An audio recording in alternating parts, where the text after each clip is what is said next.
vậy ạ. Mà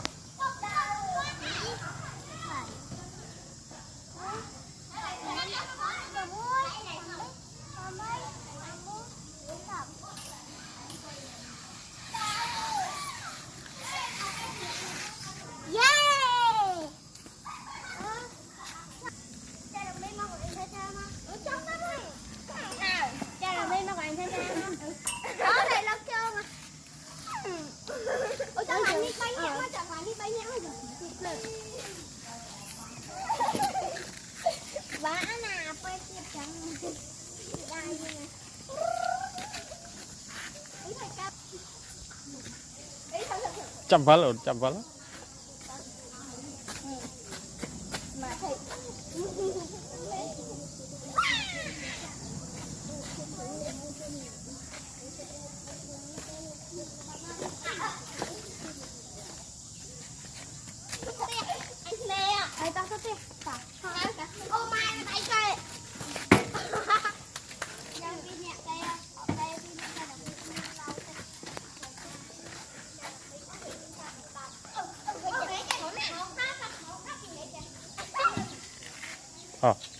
Mùi vậy.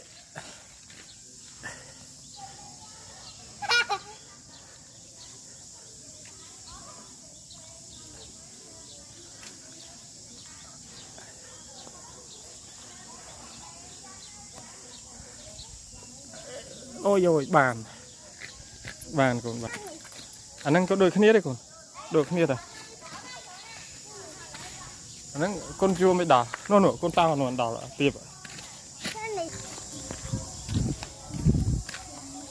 Mà còn đại cho. Sao mày có? Sao mày có? Mình tập hai ta.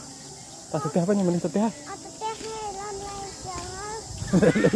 Con nào lên chắc à? À rồi lên xuân mà tích. Ây da. Ôi ôi.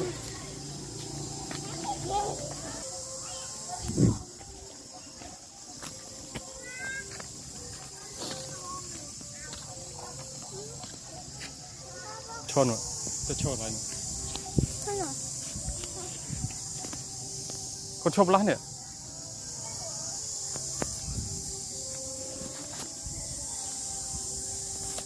Con cho lá nè. Ê, anh ăn chi, no. Anh ăn chi con. Ăn chi anh cái snack bạchទឹក. Anh cái snack bạchទឹក. Snack bạchទឹក. Chà con. Con cho lá ní bà thọt ơi mùi thật. Cho lại nâng sẵn là bà thọt ơi. Đó.